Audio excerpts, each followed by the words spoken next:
चाहे आपको स्विफ्ट पसंद थी या नहीं पसंद थी, बट एक चीज़ जिसकी तारीफ सबने की है जिसने भी स्विफ्ट चलाई है, वो था इसका 1.2 litre K12 four cylinder engine.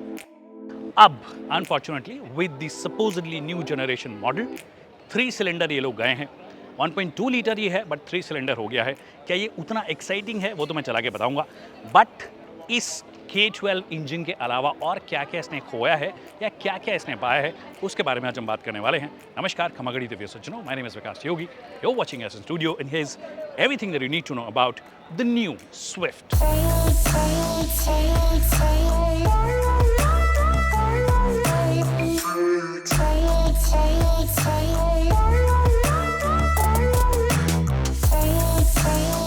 Alright, so the first things first, new generation model है तो क्या प्लेटफॉर्म चेंज हुआ है? एक्चुअली नहीं, it is still the Heartect platform, but they have said कि इसे री-इन्फोर्स किया है, थोड़ा सा ज़्यादा स्ट्रक्चरली स्ट्रांग बनाने की कोशिश की है। But I am not the authority, I am not from global NCAP. जब इसका टेस्ट होगा तब उसके बारे में हमें ज़्यादा पता पड़ेगा कि प्लेटफॉर्म में स्टेबिलिटी आई है या नहीं आई है। बट एक चीज़ जो हुई है वो है इसकी 6 air bags, hill hold, ABS जैसे फीचर्स जो हैं वो स्टैंडर्ड हो गए हैं बेस वेरिएंट से ही LXi से। Now if you look at the design language, अब देखिए जब आप बहुत ज़्यादा प्लेटफॉर्म चेंज नहीं करते हो, चैसी चेंज नहीं करते हो, तो सिलुएट भी बहुत ज़्यादा चेंज नहीं होता। दैट्स वाई ऐसा नहीं होगा कि दूर से अगर गाड़ी आ रही है आप बोलोगे कि भैया कि हाँ ये न्यू जनरेशन स्विफ्ट है। ऑफ कोर्स ये फ्रंट देखकर आपको लग सकता है क्योंकि इसमें थोड़ा सा चेंज है, बट ओवरऑल सिलुएट सेम रहा है।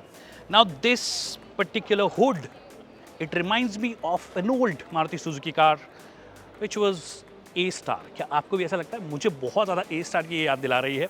बट उसके अलावा फुल LED हेडलैम्प, ब्लैक आपको ग्रिल विल दी गई है, फिर dual tone sort of finish दिया गया है, ऑल LED सेटअप है, दैट मीन्स फॉग लैम्प जो है वो भी LED आपको दिया गया है। But one thing that truly stands out is the profile. और उसके अलावा वन थिंग जो अच्छी हुई है, जो ऊपर आपको हैंडल दिया गया था वो नीचे आ गया है, तो डोर हैंडल आपका नीचे आ गया, प्रॉपर जिस जगह पे होना चाहिए वहाँ पे हो गया है। बट साइड से डेफिनेटली अच्छी लग रही है। 15 इंच के एलॉय व्हील्स हैं, डिज़ाइन में ज़्यादा कुछ चेंज नहीं है, इनफैक्ट प्रोफाइल जो है वो भी 185/65 है। ऑन द रेयर चीज़ें चेंज होती हुई नज़र आ रही है। ऑफकोर्स ऐसा लग रहा है कि ये दरवाज़ा जो है अंदर चला गया है और ये अच्छी जगह बनी है एक्चुअली। इसको अगर आपको एक्सेस करना हो, रिक्वेस्ट सेंसर ऑफकोर्स यहाँ पे दे ही दिया जाता है आपको, बट लाइट का treatment full LED। Reverse parking sensors की बात करोगे तो 1, 2, 3, 4 इसमें कोई कटौती नहीं गई है, which is nice.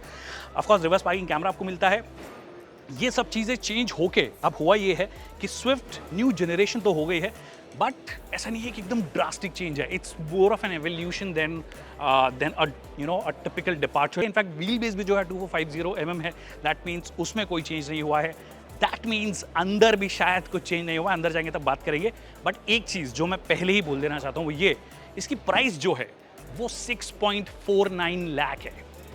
Now Baleno जो कि इसकी एक कज़न है जो कि नेक्सा के थ्रू बेची जाती है, उसकी प्राइस इससे सिर्फ 20,000 रुपये ज़्यादा है और बलेनो पे 38,000 का डिस्काउंट चल रहा है। So if you are planning to buy a Baleno या स्विफ्ट में से कंफ्यूज हो, आई विल स्ट्रेट अवे से go and buy a Baleno. Why? First, pricing जो है इससे कम हो गई है अगर आप वेरिएंट टू वेरिएंट कंपेयर करोगे डिस्काउंट्स के साथ में। इनफैक्ट डिस्काउंट ना भी हो तो भी सिर्फ 20,000 का फर्क है। और 20,000 एक्स्ट्रा में आपको क्या मिलता है? ज़्यादा बड़ा व्हील बेस आपको मिलता है, ज़्यादा स्पेस मिलता है, 360 डिग्री कैमरा आपको मिलता है, ऑटो डिमिंग IRVM मिलता है जो कि अंदर नहीं मिलता, अंदर जाके बात करेंगे।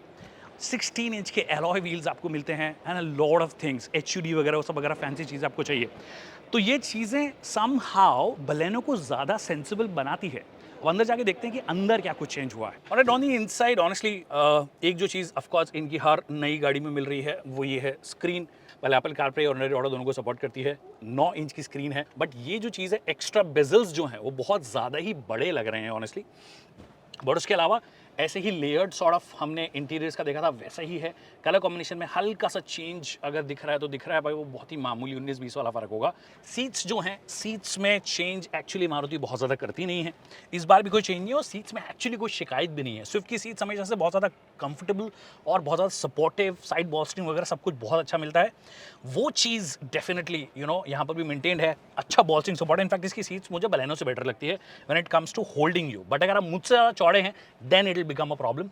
स्टीयरिंग व्हील जो है वो मतलब वो डी कट स्टाइल में जो दी जाती है, इनफैक्ट स्विफ्ट में पहले भी आती थी, अच्छी लगती है, it's good to hold, it's pretty good to hold. बस इसमें एक दिक्कत थी कि वो रिवर्स अपनी जगह पे जब आप यू टर्न मारते थे तो नहीं आती थी। क्या इस बार होगा, और जब हम ड्राइव करेंगे तब आपको बताएंगे। बट वो tilt adjustment, telescopic adjustment of course इसमें आता नहीं है, बट बाकी सारी चीज़ें, क्रूज कंट्रोल के बटन वगैरह और फोन उठाना काटना, ये सब चीज़ें आपको दी गई हैं। इंजन स्टार्ट स्टॉप बटन की पोजीशन भी जो है वो अभी भी वहीं के वहीं है। बट इंस्ट्रूमेंट क्लस्टर की अगर आप बात करोगे, 4.3 इंच की ये MID सॉर्ट ऑफ आपको दी गई है। और ये देख रहे हो, दिस इज टिपिकल मारुति। ये डंडा आपको अभी भी दिया है, यहाँ से आप चेंज करके देखो, यहीं पे दे देते। But of course what ever it is, fuel efficiency पे ध्यान मत दो क्योंकि गाड़ी खड़ी है सुबह से। बट बहुत सारी चीज़ें हैं, अगर आपको कुछ चेंज करना हो, ब्राइटनेस चेंज करनी हो, चेंज करना हो, सब चीज़ें इसी से हो जाती है, जो टिपिकल हर मारुति में होती है। दिखने में अच्छा लग रहा है एक्चुअली, बाहर बहुत अच्छी खासी लाइट है, उसके बाद भी इसमें कोई दिक्कत नहीं है। And I like the analogue setup, जिसके अंदर बहुत ईजी समझ में आ जाता है। यहाँ स्पीड है, ये टैकोमीटर है, ये फ्यूल गेज आपको नज़र आ रहा है, सब चीज़ें बहुत क्लियरली विजिबल आपको आ रही है। अब ये जो बटन्स हैं बेसिकली, ये मारुति सुजुकी अपनी हर कार में इस्तेमाल करती है, हाईली प्रॉफिटेबल हो गए होंगे शायद एक एक बटन। वो सेम चीज़ आपको यहाँ पे भी नज़र आती है। फिर आपको एडजस्ट करना हो RPM तो आप इसको यहाँ से एडजस्ट कर सकते हो, यहाँ से खोलना या बंद करना हो तो वो कर सकते हो, ठीक है। और ये बटन्स जो हैं एग्जैक्टली सेम है, थोड़ा सा लिटअप विटअप कर देते हैं हर बटन को तो मज़ा आता है, जैसे ये वाला किया है। Now one thing that it Mrs out on is the auto dimming RPM, जो कि आपको बलेनो में मिलता है। वायरलेस चार्जर जो है वो आपको यहाँ पे मिल गया है, बट टाइप A ही दी गया है, टाइप C नहीं दी गया है, क्योंकि since it's a modern car, I think type C का इंक्लूजन फ्रंट में दे दिया जाता है, या 2 दे दिया जाता है, USB टाइप A भी देते, C भी दे देते तो अच्छी बात हो जाती, बट वो नहीं दिया गया है। इनफैक्ट वो चीज़ यहाँ पे आपके लिए की गई है, जिसमें ये टाइप A है और टाइप C है। आई थिंक दोनों सिमिलर ही तरीके से चार्ज करेगी। अगर आपका फ़ोन चप्पल प्रो मैक्स जितना बड़ा है तो ये बाहर निकलता रहेगा, बट ऐसा नहीं है कि बाहर निकल जाएगा चलाते चलाते, बट थोड़ा सा और डेप्थ होती है तो मज़ा आ जाता। अब देखिए, अगर आपकी छोटी सी नन्ही सी फैमिली है तो आ जाएगी इसके अंदर, 5 लोग आ सकते हैं। But if you are somebody जिसकी फैमिली में टॉल लोग हैं, एक टॉल बंदा अगर आगे बैठ गया है तो पीछे दूसरा नहीं बैठ सकता, फिर मेरी जितनी हाइट का छोटी नन्ही मुन्नी फैमिली वाला बैठ जाएगा। 5-6 मेरी हाइट है। पाँव अच्छे से स्ट्रेच करने की जगह है, कहीं कोई दिक्कत नहीं है, बट कुछ कुछ चीज़ें मिस की हैं। उन्होंने बोला 6 एयरबैग्स दे दिए, हमने सेफ्टी पे ज़्यादा ध्यान दिया है, but this is also safety. आपके लिए एडजस्टेबल हेडरेस्ट छोड़िए, फिक्स टाइप का भी नहीं दिया है। फिर आर्मरेस्ट, वो सेफ्टी नहीं है बट कन्वीनियंस है। मान लीजिए 4 लोग जा रहे हो तो यहाँ पे एक आर्मरेस्ट जैसा हो वो मिल जाए, तो वो यहाँ पे इन्होंने मिस कर दिया है। 3 पॉइंट सीट बेल्ट जरूर दिए हैं सबके लिए, विच इज़ नाइस, बट एक चीज़ जो प्रॉब्लम है वो ये कि यहाँ पर क्योंकि वेट सेंसर्स नहीं है, दैट मीन्स आप अगर गाड़ी चला रहे हो और आपने इनको अंदर नहीं किया है तो ये टों टों टों टों टों टों करते रहेंगे, जो कि मारुति सुजुकी की बहुत सारी कार्स में होता है, फ्रॉन्क्स में भी होता है ऐसा। तो इसका कुछ सोल्यूशन इनको निकालना चाहिए मेरे हिसाब से। बाकी हेडरूम वगैरह ओकेइश है, ज़्यादा लंबे हो तो हो सकता है थोड़ा सा ब्रश अप कर दो, ऐसे बैठोगे तो ठीक है, बट लंबे लोगों के लिए it's not one of the best places to sit in, specially the rear seat. But overall अगर ज़्यादा लंबे लोग नहीं हैं फैमिली में, like I said, then it shouldn't be a problem. I think मैंने आपको बूट नहीं दिखाया है, let me show you. Alright, the boot space it's more और लेस द सेम। वैसे पेपर पे देखोगे तो 4 लीटर कम हुआ है, पर उस 4 लीटर में आप क्या कर लोगे? एक्चुअली कुछ नहीं कर पाओगे, रत्ती भर का फ़र्क है। तो सेम है, बट एक चीज़ अच्छी हुई है, ये जो जगह है ना, मतलब जिसको बूट लिप बोल दो, ये थोड़ी सी नीचे हुई है। इनफैक्ट हाइट जो है गाड़ी की थोड़ी सी कम हुई है, मतलब ओवरऑल हाइट। तो 265 लीटर का बूट स्पेस है, दैट मीन्स छोटे छोटे 2-3 आपके लगेजेस कुछ आ जाए तो आ जाए। लाइट दी गई है बट एक ही साइड दी गई है, जिससे ज़्यादा लेटअप नहीं हो रहा है ये मामला, बट मोटे मोटे तौर पर ये सेम हो गया। अब मैंने बोला कि हाइट कम हुई है, दैट मीन्स ग्राउंड क्लियरेंस कम हुआ है? नहीं, एक्चुअली ग्राउंड क्लियरेंस मोर और लेस सेम है, अभी भी 163 mm का है। दैट मीन्स बलेनो उस मामले में भी, ग्राउंड क्लियरेंस के मामले में भी इससे बेटर है, वो 170 mm है। हालांकि वो 7 mm का फ़र्क है, बहुत ज़्यादा फ़र्क नहीं है। सस्पेंशन ट्रैवल से you can always play with that, but इसको हमेशा से थोड़ा सा स्टिफन्ड अप माना जाता है सस्पेंशन को, बट कंपनी का कहना है कि हमने सस्पेंशंस पे काम किया है to make its ride better. अब वो चलाएंगे तब बात करेंगे, but you can be rest assured कि जितनी भी गाड़ियाँ मारुति सुजुकी की ऑफ लेट आई हैं, हार्ड टेक प्लेटफॉर्म जब इनिशियली आया था तब इनके सस्पेंशन बहुत स्टिफ थे, बाद में इन्होंने बहुत अच्छा काम किया। इनफैक्ट ऑल्टो K10 ले लो आप, जो कि हार्ड टेक नहीं है, it's a different platform, but पुरानी बलेनो ले लो, अब नई बलेनो के सही हो गए, पुरानी बलेनो स्टिफ थी। स्विफ्ट के थोड़े से स्टिफ थे, अब हो सकता है कि थोड़ी सी राइड क्वालिटी को फेवर करते हुए हो गए हों, तो सस्पेंशंस में भी थोड़ा बहुत काम हुआ है। ट्रैवल ठीक ठाक मुझे नज़र आ रहा है, और ground clearance shouldn't be an issue, specially क्योंकि छोटी गाड़ी है, व्हील बेस इसका थोड़ा कम होता है। And now the final thing which is this Z12E 3 cylinder engine, जो कि पहले वाले K12 इंजन से थोड़ा कम पावरफुल है। कितना कम पावरफुल है? It is 7 bhp less and लगभग 1 Nm टॉर्क। अब देखिए टॉर्क तो मोर लेस सेम इन्होंने रखा है, और क्यूबिक कैपेसिटी की बात करोगे तो 1200 सीसी का ही इंजन है।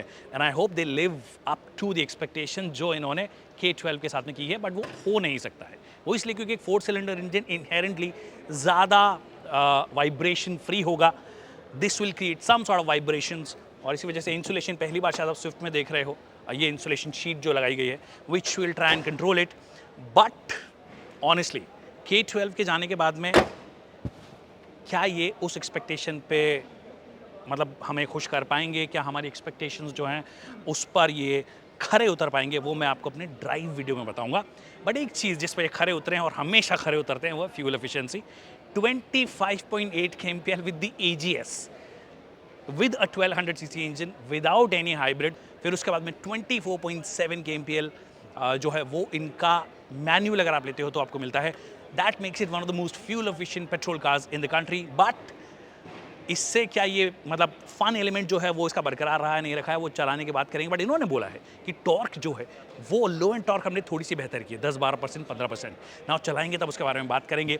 But I hope vibrations are well controlled.